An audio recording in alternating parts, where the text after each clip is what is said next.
السلام عليكم ورحمة الله وبركاته. بسم الله الرحمن الرحيم. الحمد لله رب العالمين. اللهم صل على سيدنا محمد وعلى آل سيدنا ومولانا محمد. وقال في ذلك هلال بن رزين أحد بني ثور بن عبد مناة بن قد. നേരത്തെ നമ്മൾ പറഞ്ഞ അബ്ദുമനാത്തിന്റെ സന്താന പരമ്പരയിൽപ്പെട്ട ഒരു ജാഹിലി ഷായറാണ് ഹിലാൽ ബിൻ റസീൻ. അദ്ദേഹം പറയാണ് യൗമുൻ അസീർ എന്ന അധ്യായത്തിൽ, നേരത്തെ നമ്മൾ പറഞ്ഞ കഴിഞ്ഞ ദിവസങ്ങളിലൊക്കെ നമ്മൾ ചർച്ച ചെയ്ത യമനിലെ ഹെമ്യരികളും അതുപോലെ തന്നെ ബനുതൈം, അതുപോലെ തന്നെ കെൽബ് കബീലക്കാര്, അവരൊക്കെ തമ്മിലുണ്ടായ ഒരു സംഘട്ടനത്തിന്റെ പോരാട്ടത്തിന്റെ കഥ പറയാണ് മറ്റൊരു ഷാഇർ ഹിലാൽ ബിൻ റസീൻ. وبالبيداء لما أن تلاقت بها كلب وحل بها النذور فحانت همير لما التقينا وكان لهم بها يوم أسير وأيقنت القبائل من جناب وآمر أن سيمنعها نصير أجادت وبل مدجنة فدرت عليهم صوب سارية درور عليهم صوب سارية درور فولوا تحت قطها سراعا فكبهم المهندة الذكور. ഇവിടെ ഹെമ്യരികളുമായുള്ള സംഘട്ടനത്തിൽ ഹെമ്യരികളും കൽബ് കബീലക്കാരും തമ്മിൽ ഏറ്റുമുട്ടിയപ്പോ ഹെമ്യരികൾ പരാജയപ്പെട്ടു എന്നാണ് പറഞ്ഞത്. അതിന്റെ ബാക്കി പറയാണ് വബിൽ ബൈദാഇ, ബൈദാ എന്ന സ്ഥലത്ത് ലമ്മ അൻ തലാഖത് ബിഹാ കൽബുൻ, കെൽബ് ഗോത്രക്കാര്, കെൽബ് കബീലക്കാര് ഏറ്റുമുട്ടിയപ്പോൾ ആരോട്? ഹിമ്യരികളോട്. അവിടെ പറഞ്ഞിട്ടില്ല. ഏറ്റുമുട്ടണമെങ്കിൽ രണ്ടാളുകൾ ഉണ്ടാവില്ല. നമ്മളെ ചർച്ചാ വിഷയവും അത് തന്നെയാണ്. അപ്പൊ അതവിടെ കളയപ്പെട്ടിരിക്കുകയാണ്.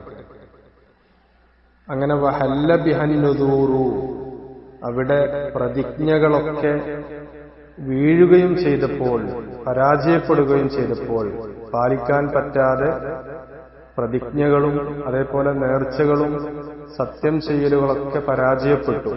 അഥവാ ഞങ്ങൾ ഘോരമായി യുദ്ധം ചെയ്യും എന്ന് ഹെമ്യരികൾ വാശി പിടിച്ച് മരുഭൂമിയിൽ സഹറായിൽ, യമനിലെ സഹറായിൽ ഇവര് കന്നുകാലികളെ കെട്ടിയിട്ടപ്പോ അതിൽ രോഷം പൂണ്ട്, അസൂയ പൂണ്ട് വലിയ വലിയ പ്രതിജ്ഞകളും അതേപോലെ തന്നെ വെല്ലുവിളികളൊക്കെ നടത്തി വന്നതാ.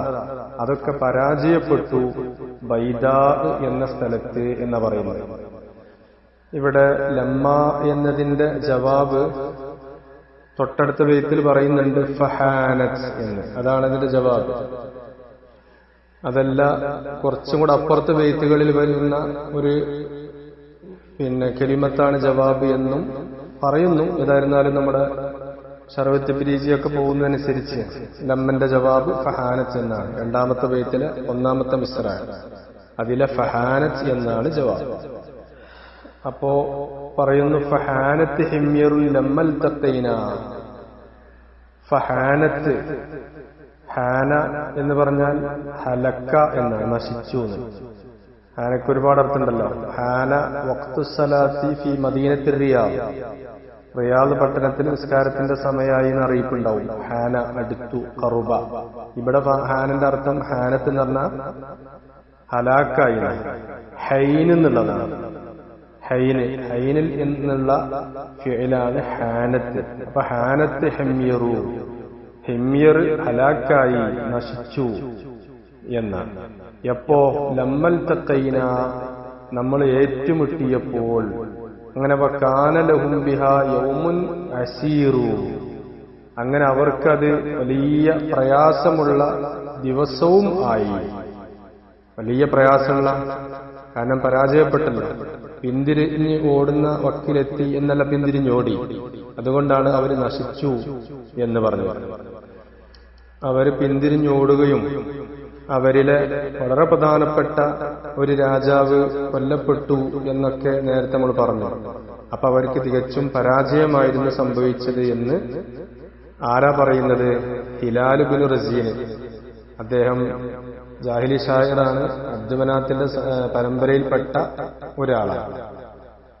ഹെമ്യറിന്റെ മറുവശത്തുള്ള ആളുകളാണ് അബ്ദുമനാത്തിന്റെ സൈന്യവും.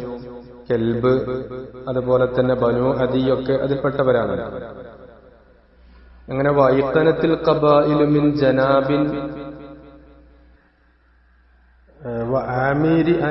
വആമീരി അൻ സയംനഉഹാ നസീറു. വൈത്തനത്തിൽ ഖബായിലു, ഖബീലകളൊക്കെ ഉറപ്പിച്ചു. ഐഖനത് മിനൽ ഈഖാൻ. അപ്പൊ കബീലകൾ ഉറപ്പിച്ചു. ഏതാണ് ആ കബീലകള്? മിൻ ജനാബിൻ വ ആമിരി. ജനാബും ആമിറൊക്കെ ജനാബുൽ അജ്ദാർ എന്നറിയപ്പെടുന്നത്. അവര് ചുമരിന്റെ അസ്ലില്, അതായത് തിണ്ണയിൽ പ്രസവിക്കപ്പെട്ടവരാണ്. അതുകൊണ്ടാണ് അവർക്ക് ആമിറുൽ അജ്ദാർ എന്ന് പറയുന്നത്. ആമിറുൽ അജ്ദാർ. ജനാബ് ബിനു വഹബ് എന്ന പല അഭിപ്രായത്തിൽ പറയുന്നുണ്ട്. ഏതായിരുന്നാലും ജനാബ് ബിൻ അബ്ദുള്ള രണ്ട് വംശങ്ങളാണ്. അപ്പൊ ജനാബ്, ആമിർ എന്നീ രണ്ട് വംശങ്ങളാൽ ഒരുമിച്ച് കൂടിയ കബീലകൾ ഉറപ്പിച്ചു. കെൽബ് ഗോത്രത്തിലെ, കെൽബ് കബീലയിലെ വളരെ പ്രധാനപ്പെട്ട രണ്ട് ബുത്തൂന് വംശങ്ങളാണ് ആര്? ജനാബും ആമിറൊക്കെ. അവർ ഉറപ്പിച്ചു എന്ത്? അൻസയംനഉഹാ നസീറു. അൻ മുഖഫഫയാണ് അതിന്റെ അവിടെ ഇസ്മ് ഷൈനിന്റെ ലമീർ അവിടെ കളയപ്പെട്ടിട്ടുണ്ട്. സയംനഉഹ എന്നുള്ളതാണ് ഖബർ. അപ്പൊ അവര് കബീലകളൊക്കെ ഉറപ്പിച്ചു അവരെ ശത്രുക്കളിൽ നിന്ന് തടയും എന്ന്, സഹായിക്കും എന്ന്. സയംനഉഹ നസീറു. നസീർ എന്ന് പറഞ്ഞാൽ ഹാഫിദിന്റെ മാന. ഇവിടെ നസീർ കൊണ്ട് ഉദ്ദേശിക്കുന്നത് ബനു തൈമാണ്. ബനു തൈമ് ഗോത്രക്കാര് അവരെ സഹായിക്കും, അവരെ രക്ഷപ്പെടുത്തും, അവരെ കാത്തുകൊള്ളും എന്ന് കബീലകൾ ഉറപ്പിച്ചു. സയംനഉഹ ഇവിടെ മനഅ യംനഉ ഇവിടെ അർത്ഥാക്കുന്നത് തടയുക എന്നതിന് പകരം രക്ഷപ്പെടുത്തുക എന്നാണ്. മനഅ ജാറുഹു എന്ന് പറഞ്ഞാൽ സാനഹൂന മിൻ അയ്യുലാം വയുദ്ലം. ഇരുട്ടിൽ നിന്ന് തടയുന്നു അയൽവാസിയെ, അവര് നഷ്ടപ്പെട്ടു പോവലിന്, കാലഹരണപ്പെട്ടു പോവലിനെ തടയുക എന്നാണ് മനഅന്റെ അർത്ഥം. സൂക്ഷിക്കുക എന്നർത്ഥം. അവരെ രക്ഷപ്പെടുത്തുക, സൂക്ഷിക്കുക എന്നർത്ഥം.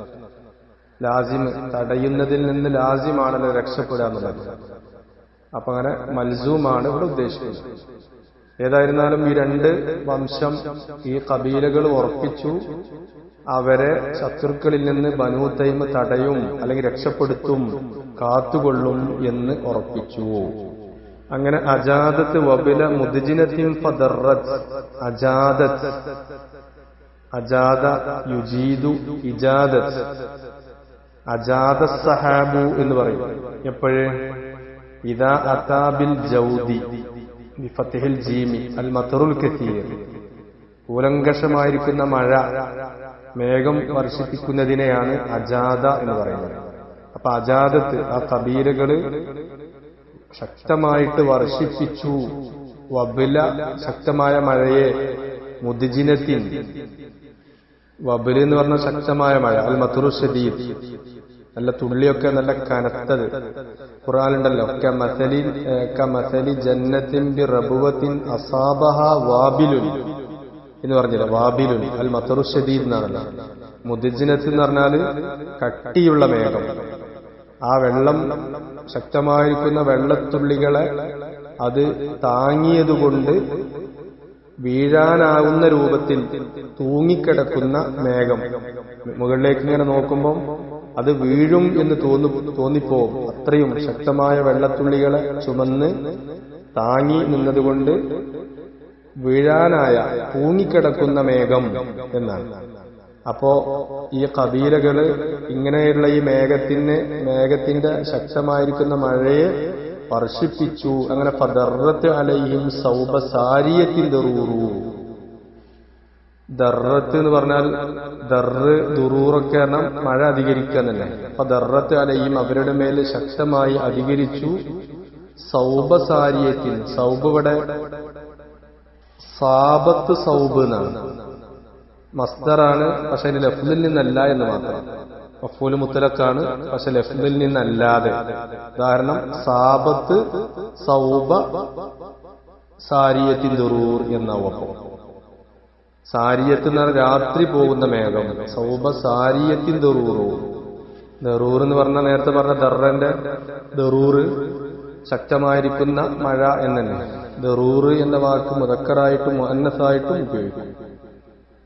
അതുകൊണ്ട് അസ്സഹാബത്തു ദറൂർ എന്ന് പറയും, അസ്സഹാബു ദറൂർ എന്നൊക്കെ പറയും. മുദക്കറിലും മുഅന്നസിലും സമാണ്. അപ്പൊ ശക്തമായിരിക്കുന്ന മഴ വർഷിപ്പിച്ചു. മഴ കൊണ്ടൊക്കെ ഇവിടെ മജാസായിട്ട് പറയാണ്. യുദ്ധക്കളത്തില് ശത്രുക്കള് മഴ വർഷിപ്പിക്കുക എന്ന് പറഞ്ഞതും കഴിഞ്ഞ ദിവസങ്ങളിൽ മരണത്തിന്റെ പൊടിപടലങ്ങൾ എന്നൊക്കെ പറഞ്ഞതൊക്കെ കിനായത്താണ്, തശ്ബീഹും കിനായത്തൊക്കെയാണ്. ഇവിടെ അവര് വാളുകൊണ്ടും കുന്തം കൊണ്ടും വെട്ടി ശത്രുക്കളെ വീഴ്ത്തുന്നതിന് ശക്തമായിരിക്കുന്ന ഒരു വെള്ളത്തുള്ളികളോട് ഉപമിച്ച് ആ മഴ അത്രയും വിശാലമായി യുദ്ധക്കളം നിറഞ്ഞു നിൽക്കുന്ന രൂപത്തിൽ മഴ വർഷിക്കുമാർ, അതല്ലെങ്കിൽ അങ്ങനെ ഉദാഹരണം പറയാൻ പറ്റുന്ന രീതിയിൽ വാളുകൊണ്ട് വെട്ടുകയും കുന്തം കൊണ്ട് കുത്തുകയും യുദ്ധ സാമഗ്രികളൊക്കെ ഉപയോഗിച്ച് ശത്രു പക്ഷത്തെ വീഴ്ത്തി എന്നാണ് മഴ കൊണ്ട് ഉദ്ദേശിക്കുന്നത്. അങ്ങനെ ഫവല്ലൗ, ഹിമ്യരികള് പിന്തിരിഞ്ഞോടി. തഹ്ത ഖിത്ഖിത്ഹാ സിറാഅ. ഖിത്ഖിത്ത് എന്ന് പറഞ്ഞാൽ എന്താ? ചെറിയ മഴകൾ. ചെറിയ മഴകളുടെ താഴെ അവര് എന്ത് പിന്തിരിഞ്ഞോടി. സിറാഅൻ, അതിശക്തമായിട്ട് സ്പീഡിലോടി. തകുബ്ബുഹുമു അൽ മുഹന്നദതു ദുഖൂറു, അവരെ എന്ത് ചെയ്യുന്നുണ്ട്? മറിച്ചിടുന്നുണ്ട്. അൽ മുഹന്നദത്തു അസ്സുയൂഫുൽ മുഹന്നദ, ഇന്ത്യൻ നിർമ്മിത വാളുകൾ. അൽ മുഹന്നദത്തു ഇന്ത്യയിൽ നിർമ്മിച്ച. അദ്ദുഖൂറു, ദുഖൂർ എന്നാൽ ദക്കിർ, കാഫിന് കിസറായിട്ട് ദക്കിർ എന്നാണ് മുഫ്രദ്, അതിന്റെ ജംആണ് ദുഖൂർ. ഉരുക്ക് കൊണ്ടുണ്ടാക്കിയെന്നാണ് ദുഖൂർ. അസ്സൈഫുൽ ഫൂലാദിയുന, ഉരുക്ക് നിർമ്മിതമായ, ഉരുക്കുകൊണ്ടുണ്ടാക്കിയ ഇന്ത്യൻ നിർമ്മിതമായ, അതല്ലെങ്കിൽ നല്ല ഉറപ്പുള്ള പച്ചിരുമ്പ് എന്നൊക്കെ അർത്ഥമുണ്ട്. ഏതായിരുന്നാലും നല്ല ശക്തിയുള്ള ഉറപ്പുള്ള പൊട്ടാത്ത ഇന്ത്യൻ നിർമ്മിതമായ വാളുകൾ അവരെ മറിച്ചിടുന്നുണ്ട്, അവരെ വെട്ടി വീഴ്ത്തുന്നുണ്ട്. ആ സ്ഥിതിയിൽ എന്ത് ചെയ്തു? ഇവിടെ രണ്ട് ആശയം വരുന്നുണ്ട്. ഒന്ന്, അവര് ഇവിടെ കെൽബ് കബീലയുടെ അടുത്ത് ഉള്ളത് ഇന്ത്യൻ നിർമ്മിതമായ വാളുകളാണ്. അങ്ങനെ അതുകൊണ്ട് പല ആളുകളെയും അവർ വിട്ടി വീഴ്ത്തിയിട്ടുണ്ട്. അതിന്റെ പുറമെ അല്ലാത്തവരൊക്കെ പിന്തിരിഞ്ഞോടുകയും ചെയ്തിട്ടുണ്ട് എന്നാണ് അർത്ഥം വെക്കുന്നത്. അപ്പൊ വല്ലത്ത് ഹെമ്യറു തഹ്ത സഹാബിന എന്നാണ്. അപ്പൊ എന്ത് ചെയ്തിട്ടുണ്ട്? അവര് പിന്തിരിഞ്ഞോടിയിട്ടുണ്ട്. ഏത് സ്ഥിതിയില്? ഞങ്ങളുടെ അടുത്ത് ഇന്ത്യൻ നിർമ്മിതമായ വാൾ ഉണ്ട് എന്ന നിലയിൽ. അതോടൊപ്പം തന്നെ അവിടെ എന്ത് ചെയ്തിട്ടുണ്ട്? ശക്തമായ വാളുകൊണ്ട്, ഉറപ്പുള്ള വാളുകൊണ്ട് വെട്ടി വീഴ്ത്തുകയും ചെയ്തിട്ടുണ്ട് എന്ന് കഴിഞ്ഞ വേദത്തിലൊക്കെ വർണ്ണം ചെയ്തല്ലോ. അവരിൽ പ്രധാനപ്പെട്ട ഒരു രാജാവ് തന്നെ അവിടെ കൊല്ലപ്പെടുകയുണ്ടായി എന്നൊക്കെ പറഞ്ഞു. അപ്പൊ അങ്ങനെയുള്ള ഒരു പോരാട്ടത്തിന്റെ കഥകള്, അധ്യായങ്ങള്, രംഗങ്ങൾ ഇങ്ങനെ അവരിലെ പ്രധാനപ്പെട്ട ഷാഇറുകള് വിശദീകരിച്ചതിനെ നമ്മുടെ മുസന്നിഫ് അബുത്തമ്മാം എന്നവര് അദ്ദേഹത്തിന്റെ കിതാബ് ദിയവാനുൽ ഹമാസയില് കൊണ്ടുവന്ന് ഷജാഅത്തിന്റെ അധ്യായത്തിൽ ധീരത, ധൈര്യം കാണിക്കുക എന്ന വിഷയത്തിലൂടെ കുറഞ്ഞ വരികൾ നമുക്ക് പരിചയപ്പെടുത്തി തന്നതാണ്. وآخر دعوانا الحمد لله رب العالمين. السلام عليكم ورحمة الله وبركاته.